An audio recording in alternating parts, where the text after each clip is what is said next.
Hi friends, నా videos కానీ మీకు నచ్చినట్టయితే please like and subscribe my channel. ఈరోజు మేఘ సందేశం సీరియల్లోని అపూర్వ నిజం బయట పెట్టడానికి వాళ్ళ నాన్న దగ్గరికి కెమెరా తీసుకొని వెళ్తుంది భూమి. కానీ ఆ కెమెరా పని చేయకపోవడం వల్ల తాను చెప్పిందంత అబద్ధం అని చెప్పి వాళ్ళ నాన్న మళ్ళీ ఇంట్లో నుంచి గెంటేస్తాడు. ఆ బాధతో రోడ్డు మీద నడుచుకుంటూ వస్తూ ఉంటుంది. ఈలోపు రత్నంని చంపమని అపూర్వ ఒక దుండగుడిని పంపిస్తుంది. వాడి నుంచి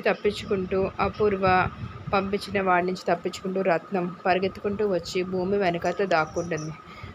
వాడెవడో నన్ను చంపడానికి వస్తున్నాడు మేడం, కాపాడండి అని. భూమిని చూసిన తర్వాత వాడు ఆ రౌడీ పక్కకు వెళ్ళి దాక్కుంటాడు. అక్కడ ఎవరు లేరు, నువ్వు బయటికి రా అని చెప్పి వెనకనున్న ఆ అమ్మాయిని ముందుకు లాగుతుంది. ఇక్కడ చూస్తే రత్నం ఉంటుంది.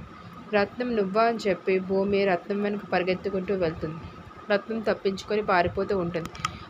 అక్కడే ఉన్న ఇన్స్పెక్టర్, ఇక్కడ ఏంటి మీరు వెళ్తున్నారు భూమి అని అడిగేసరికి, మీ అన్నయ్యని చంపిన ఆవిడకి ఈ అమ్మాయికి ఏదో కనెక్షన్ ఉంది అని అనేసరికి, మరి ఇంకా చూస్తున్నారేమిటి, కారు ఎక్కండి మనం వెళ్దామని చెప్పి భూమిని తీసుకొని రత్నంని పట్టుకోవడానికి బయలుదేరుతాడు ఇన్స్పెక్టర్. పరిగెత్తుకుంటూ వెళ్తున్న రత్నంని చూసి కారు ఆపి గన్ షూట్ చేసి నిన్ను చంపేస్తానని బెదిరిస్తాడు. ఆ దెబ్బకి రత్నం ఆగిపోయి తనకి జరిగినదంతా కలిపి ఆ ఇన్స్పెక్టర్కి చెప్పేస్తుంది. వాళ్ళ అన్నయ్యని చంపింది తానే, ఇదంతా అపూర్వ చేయించిందని కూడా చెప్తుంది రత్నం.